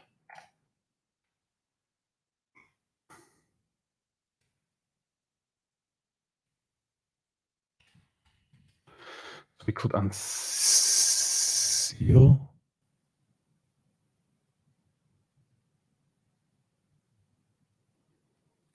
This one derive. Don't like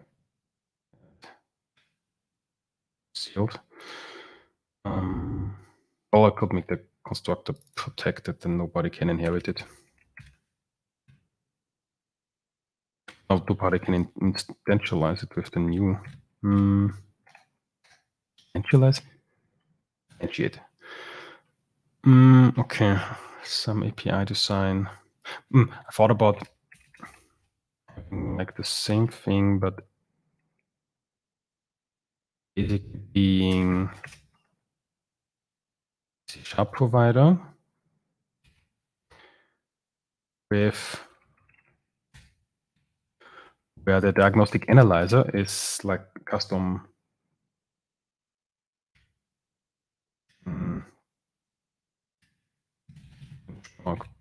or ad hoc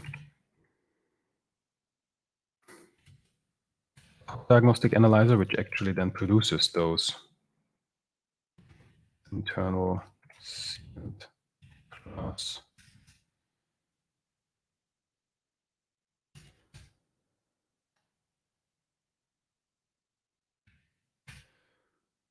Which has perhaps a property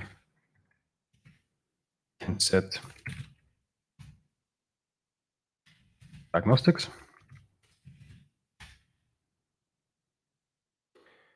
And in the initialize,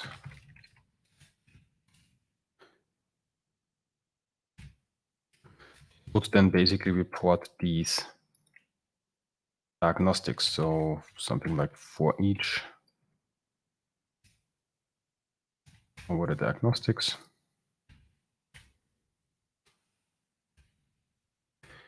And basically report them. I need to register some action. Yeah, but something like similar to this. To register action and report diagnostics.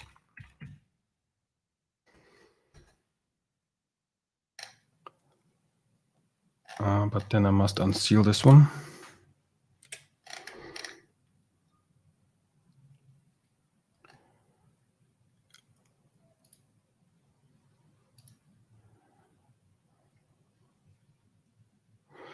Then this must be public. Okay. Perhaps something like this. This is for next time. It's an alternative. Okay, that's the stuff to do. But as a finishing, I would like to create an example for that. See it in action if this is good. Did the test pad? Oh, this test still fails, isn't it? should have focused on the failing test. Oh. Is it flaky or something? No. One more time.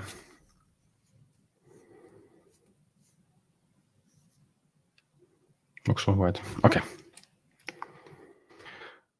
So for our test, let's have a C# fix provider and a codefix provider benchmark. I'll go to the oops.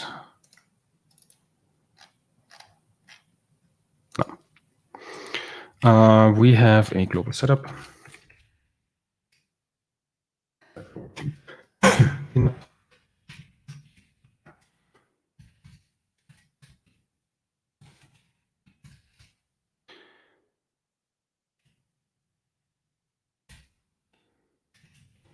And we have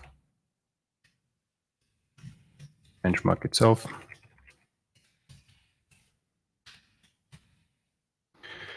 Okay, so we need the private only provide a benchmark where we can again use the previous C# diagnostic analyzer that we got from here.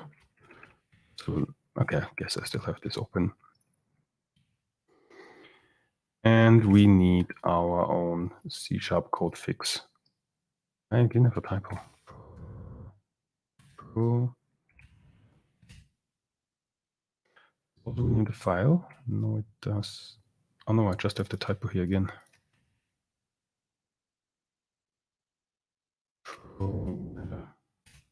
Yes, it does rename the file. That's cool.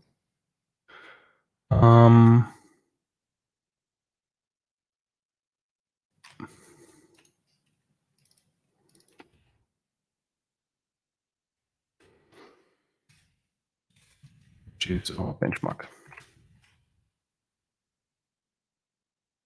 And again, provider. We can reference the new project. Okay. And our codefix provider, we again get inspired of the codefix provider from the SDK. So let's reference that, copy permalink.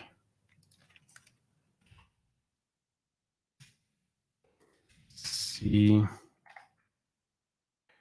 And let's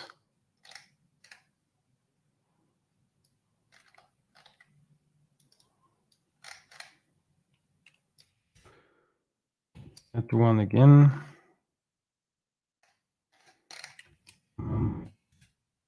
With copy pasting.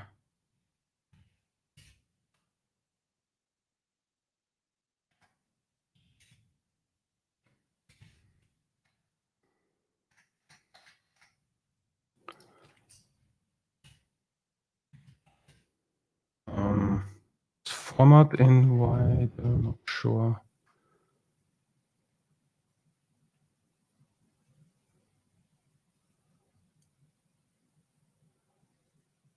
We format code, Control Alt Enter. Okay. Let me make this sealed.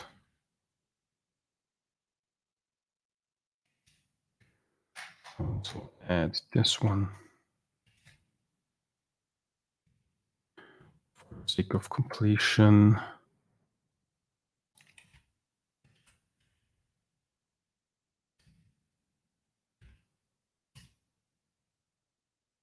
Okay. The diagnostic ID comes from the C# diagnostic analyzer. I already have that. Okay. And we get the fixer. Just okay. So we don't have any sources. Code fix title is make uppercase.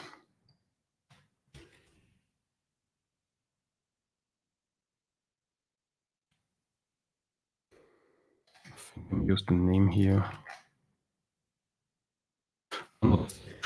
So this should be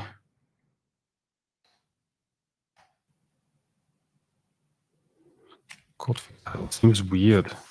So it should be like unique.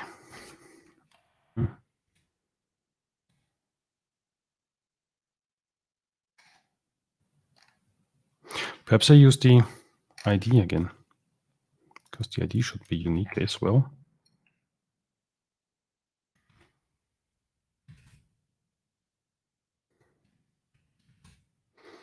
Okay. Cancellation token. Okay. We can make this static. Great. And let's see this one in action. Let's go to the test. I just grab the test here.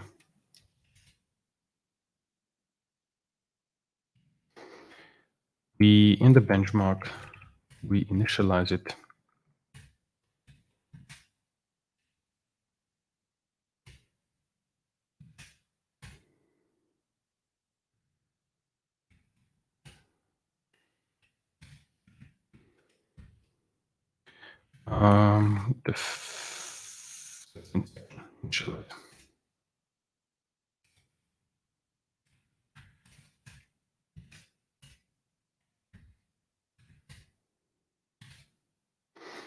We have some source.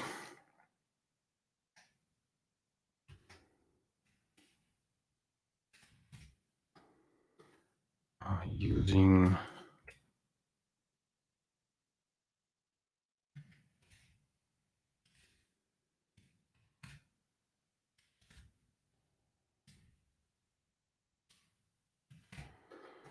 and then for the benchmark,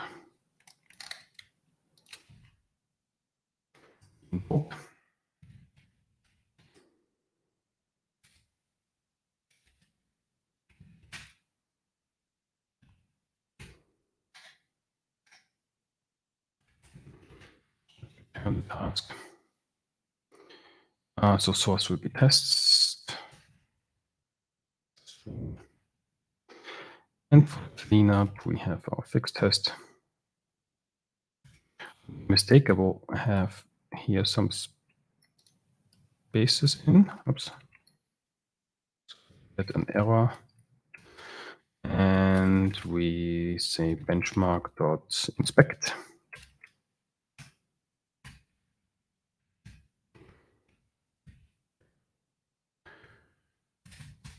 With the fix.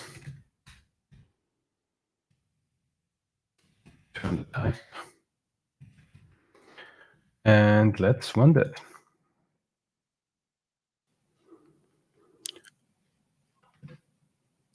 I will open a command prompt.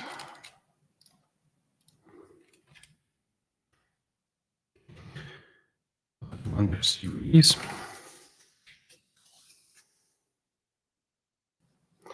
And because I have a bunch of warnings. Yes. That's bad. I will, for now, briefly remove that. Fix it then later, all the warnings. 2 to 1 is error is false.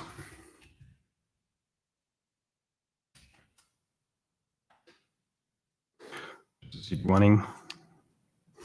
We will use the code fix provider benchmarks. And yeah, here we get the problems because spaces and tabs. So if we will fix that,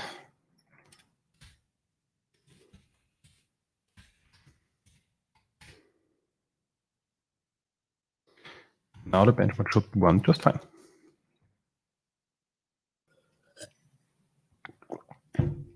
I guess then the example should, could have, no, that's the example. But in tests, we must have more forward tests of allowing more than one diagnostic and fix.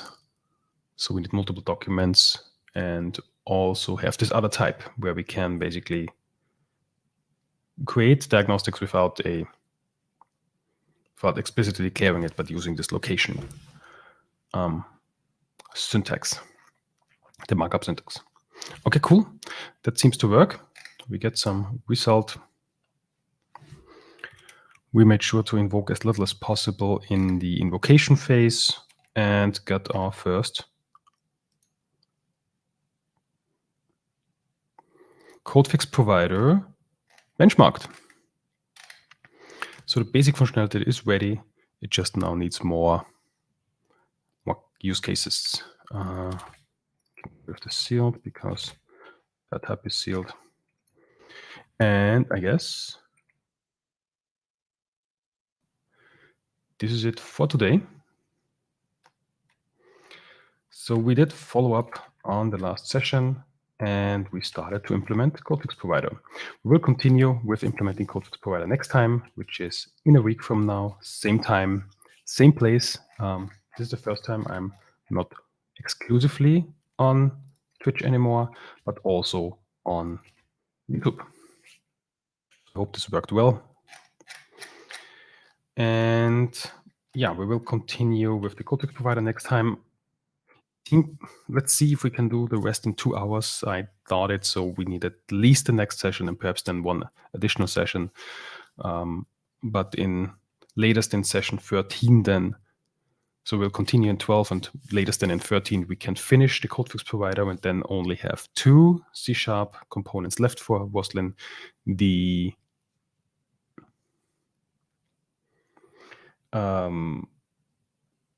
diagnostic suppressor and the code refactoring, where code refactoring is basically a code fix provider without a diagnostic, so it's a standalone.